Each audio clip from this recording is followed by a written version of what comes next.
madame. En tant que député national, je crois que vous avez suivi les discours qu'a tenu le chef de l'État à Londres, où il menace de dissoudre l'Assemblée nationale si le crise persistait sans cette constitution. Comment avez-vous reçu ces messages-là? Euh, je l'ai suivi. L'Assemblée nationale, c'est une institution. J'entends qu'Imabunda se prononce. D'emblée, je dirais, c'est du sosodrame. Vous savez, l'issosodrame veut simplement dire, c'est un concept que j'ai lancé, n'est-ce pas, dans les marchés scientifiques. L'issosodrame, c'est pratiquement cette pièce de théâtre qui se joue entre deux personnes. Mais saisissez, dites-moi, est-ce qu'il y a crise entre l'Assemblée nationale et le gouvernement? Il n'y en a pas.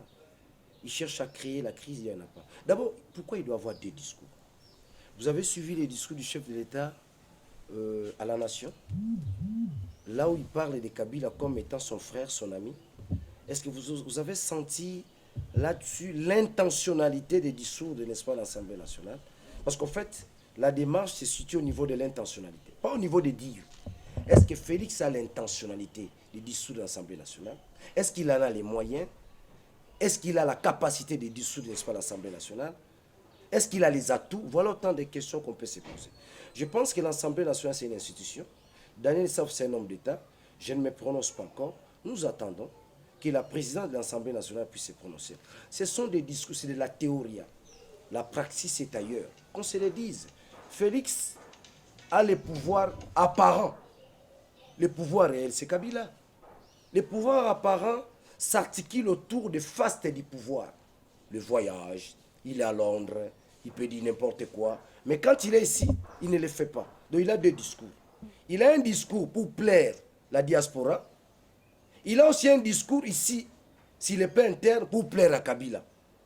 Quand vous prenez le discours, l'adresse du chef de l'État à la nation, son discours sur l'état de la nation, vous ne sentez pas qu'il est animé d'une intentionnalité, madame?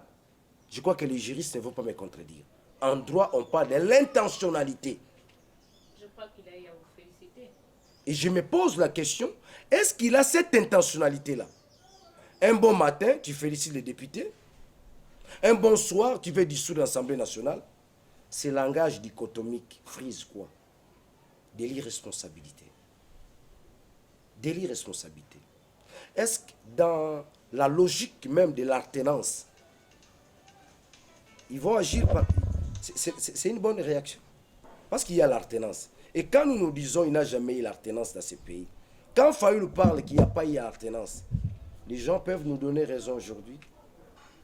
Les gens peuvent nous donner raison aujourd'hui. Des caractères diamétralement opposés. Quand il est au palais du peuple, les députés applaudissent. Hein. Oh, président! Quand il est à Londres, non, je vais dissoudre, n'est-ce pas, le Parlement. Non, c'est faux. C'est faux. Il n'en a pas les moyens. Il est dans les apparences du pouvoir. Le pouvoir réel, c'est Kabila. Je crois, je parle du sociodrame. Le sociodrame dégage des théories. Ceux qui me suivent puissent me comprendre. Daniel Issafou, c'est un homme d'État, c'est aussi un scientifique qui réfléchit a priori pour le bien du pays. Voilà ma réflexion. Je parle du sociodrame que les étudiants écrivent. Là où ils parlent de l'alternance au pouvoir, moi je parle du sociodrame. D'ici le 24, ils vont fêter une année d'alternance. Voilà. Là où les babes. Une année d'ici là. D'ici là, vous avez vu, il y a des 6 millions pour qu'ils fêtent une année d'alternance.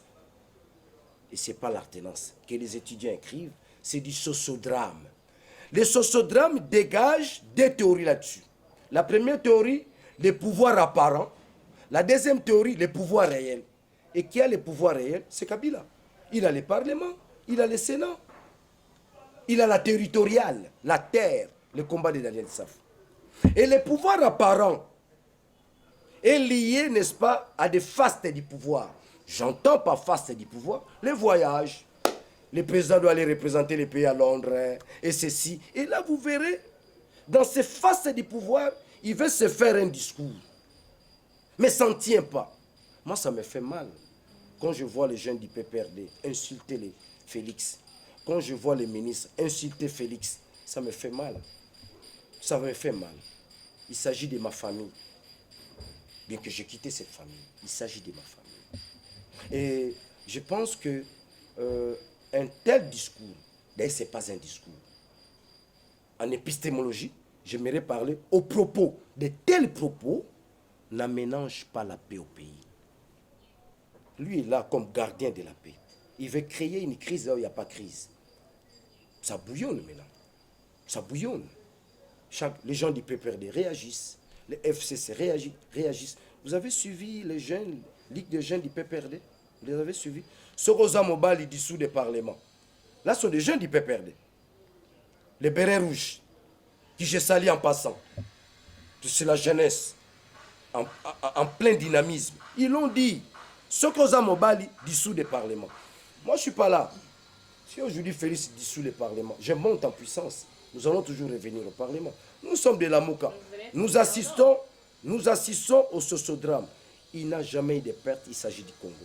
Les combats que nous amenons, nous n'avons pas mené ces combats pour être ministre, pour être député national. Non. Moi, je menais ces combats. Comme a dit Thomas Sankara, la patrie vous sera reconnaissante. Je suis l'enfant d'un pauvre. Je n'ai aucune capacité de siéger dans les secrets d'État. C'est le peuple qui m'a ramené là. Et je continue à demeurer serviteur, n'est-ce pas, du peuple. Serviteur inutile. Vous me voyez plus à la télévision. Je suis maintenant dans l'action populaire. Parce que ma mission aujourd'hui, c'est quoi? C'est réveiller la conscience populaire. On a interrompu la lutte. Notre lutte. On a interrompu la lutte. Et aujourd'hui, nous devons reprendre la lutte avec de nouveaux concepts, avec une autre vision, mais dans la possibilité de réveiller davantage la conscience populaire. Je souligne la conscience populaire. Cette conscience populaire pourra changer beaucoup de choses. Mais pensez-vous que cela est vraiment faisable, la dissolution du Parlement? Et il n'en a pas les moyens. C'est impossible.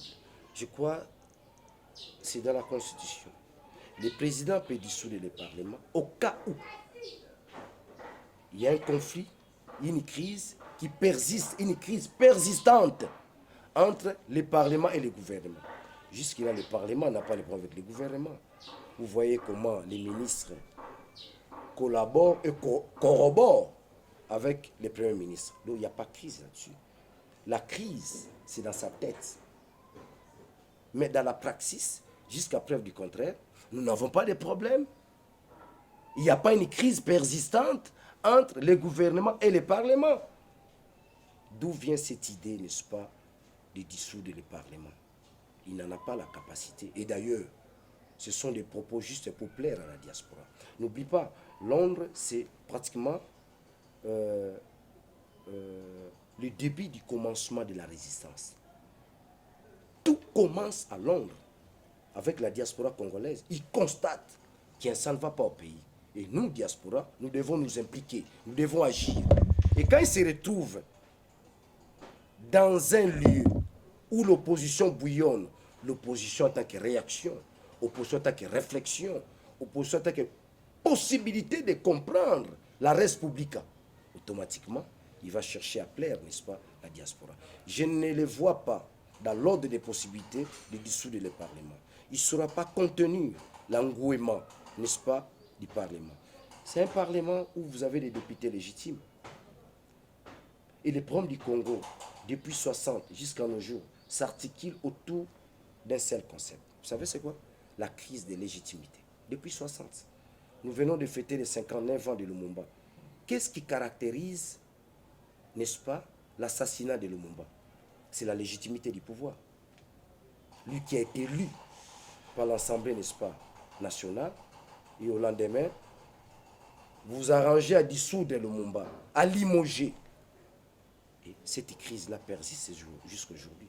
Et Félix, il va en créer encore une autre. Je croyais vraiment qu'il peut être en mesure de résoudre cela. Donc, je commence à me dire, lui-même devient une crise. Parce que le Parlement, c'est une institution. La présidence, c'est une institution. Je vous renvoie à aller lire Montesquieu, la séparation du pouvoir. C'est pourquoi ceux qui nous dirigent doivent maîtriser certains fondamentaux scientifiques. La démocratie, c'est aussi l'intelligence. La démocratie, c'est aussi la réflexion. La démocratie, c'est aussi le respect, n'est-ce pas, des institutions. La démocratie, c'est aussi la séparation du pouvoir. Je renvoie tous ceux-là qui pensent qu'on peut dissoudre, n'est-ce pas, l'Assemblée nationale, à lire Montesquieu. L'esprit des lois. C'est ça, Montesquieu.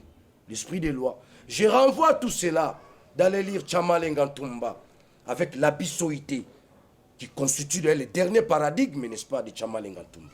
L'abyssoïté. Bisso na bisso. Ça sont des choses que je vais expliquer davantage, n'est-ce pas, au peuple souverain dans les jours qui viennent. Mais cette crise verbale, qui n'est pas d'ailleurs institutionnelle, c'est un individu qui veut plaire, n'est-ce pas, comme des mortels. Si ça continue, si on continue à saper mes actions, je vais dissoudre le Parlement. Un chef de l'État ne dirige pas les pays avec les rumeurs.